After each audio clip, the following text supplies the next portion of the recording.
Hi, I'm Christine Scott with Usborne Books More, and I'm going to share with you some of my current favorites, starting with this little guy. This is a stroller book. We call it a stroller book because it has this wonderful keyring, but it also can attach to your diaper bag or anything else that you're carrying that you want to tote around with your baby.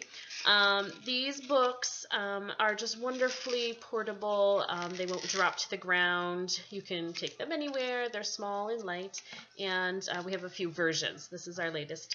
It's outdoors. Another fantastic baby book, Farm Words. This is a playbook. We have quite a few playbooks, and they are meant to engage your baby. There's lots of things to touch, indentations in the page, finger trails to take you from point A to point B. And this one is really great because you can talk about all the different elements on the page, and then you can look and find them in the bigger picture. So this is farm. We also have a generic animals that has a little bit of all animals in there, but very, very adorably designed in bright colors, which is great for your baby. This is my first word book about me. We have a few in this series, and I love the illustrations in here. Very simple. We're talking about different parts of the body, and they use arrows to indicate, what they're talking about if it's not entirely clear, and all the words. I think this is great for teaching speech, and also when you're beginning to sound words out, different letter recognition, etc. So learning to read, this is great too. So we have quite a few of these books available, and I've had a lot of interest in them lately, so I wanted to share what this one's all about me. I adore these lift the flap numbers, colors, shapes. We have opposites. There's a few in this series, and they're fantastic for teaching different skills, early concepts, early education. So obviously numbers, there's different ways to learn. Like, so we're looking for the giraffes. There's going to be 3 of them, because that's the number here under the flap. You can go and count them with your child. This one is a little differently. Lift the flaps in the big picture to find 4 mice. And then you look around and see if you can find the mice. Oh, there they are. That was lucky. I didn't even have that planned out. So this is really wonderful. It will last a long time. They even have odds and even numbers in there, so your child will grow and still be able to use the book. This book takes us up a little bit older, my first reference book about our world. And this is, again, beautifully illustrated. Talks about like the microcosm of the world. Here's the large world. Here is your house. You live on a street. Here in a country, is part of a continent and is part of Earth. And I love how that breaks it down. It talks about the different things in the world, whether they're man-made or natural, and things about weather and the seasons, the route of a river. We've got the sea in here, and a few other things, rainforest. So this is just a really lovely book. When you get to early elementary age, even some preschoolers could really benefit from this book as well. We also have about food and how things grow, first reference books. Okay, and I'm going to share with you, switching gears a little bit from early learning to some story time. These are some of my favorite story combined volumes. There's multiple stories in these books. The Big Book of Little Stories has been around a long time, and I still adore this book. The illustrations are lovely, and all of them have some variety to them. These are all classic stories, some of them in which your children may not have heard of yet, and so, of course, others they will have. Here is the table of contents. But this is a wonderful one that will be read and reread over and over again, and it has been in our house. The next 2 more recent collections here, or combined volumes is the proper term, but 5-minute bedtime stories. These are all, there's less illustration here, so I mean, definitely recommended for maybe each 4. A little bit younger is good too, but depends on your attention span of the child. We've got a heavy text page, and then we'll have pages with more illustration.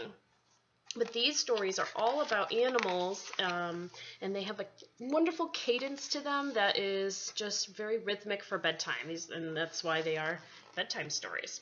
Here's the table of contents. Dog in the Balloon, Little Tiger in the Island.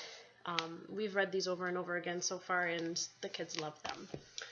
10-minute stories, as you would guess, is a little bit longer format.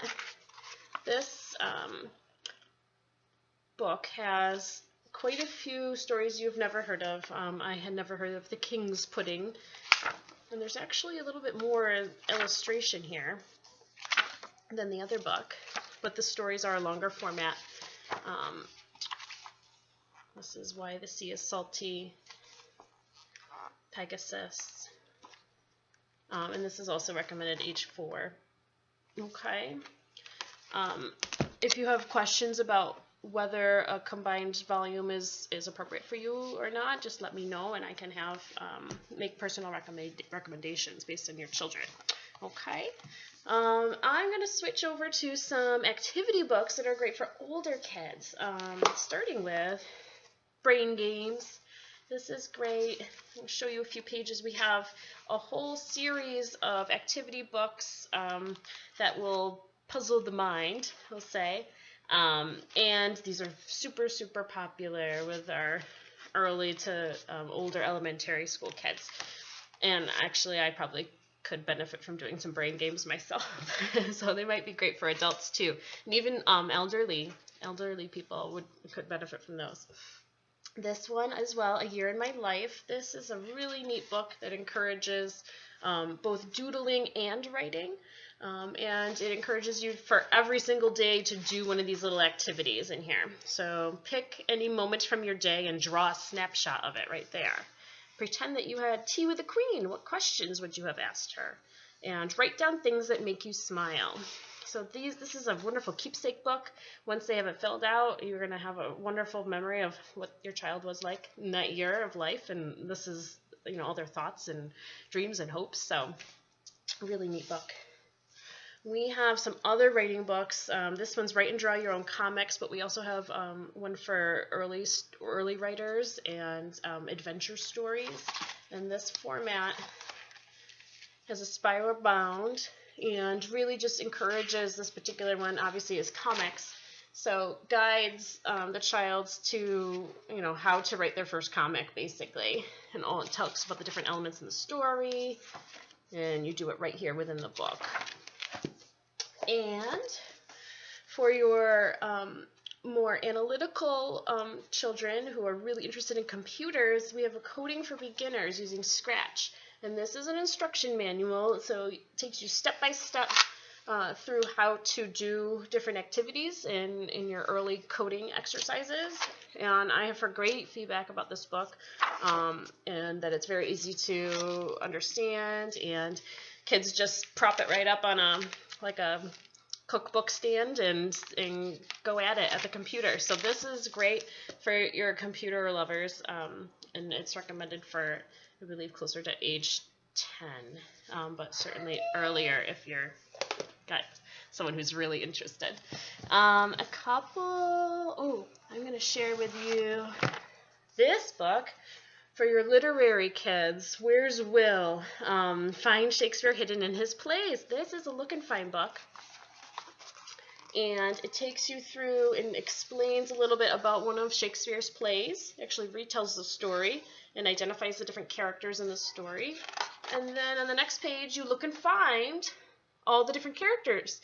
And also William Shakespeare himself is in here too. So this is a beautiful book. It would have been great to have when I was studying Shakespeare in college, just because it would have been really fun to, it's a Cliff Notes version, but this is great for your kids who are interested in this sort of thing.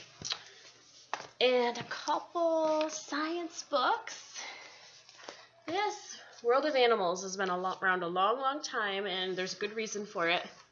Beautiful, beautiful collection of photography and information about different animals. This got a little bit of everything in it. The glossy pictures. And it's just a really nice, really encyclopedia of animals for young kids. A few more pages. But this is great to have in your home. It would be great for reports, just great to learn a little bit more about them. And then this is 100 Things to Know About Science. This is super popular right now. This is cool because it starts off and says, gives you a little tidbit at the front. All life on Earth can be traced back to the same starting point. Wow. And then explains why. Here's another one. The Earth moves faster than anything on Earth. And then it gives us the information as to why and what supports it. So this is great because you can just read one spread at a time to learn a little bit of something. And then in the end, there is a glossary and an index. So really cool new format for learning tidbits about science. Okay. Any questions, let me know, but I hope you've enjoyed learning about those books, and hopefully you can find some that you would love for your readers. Thanks.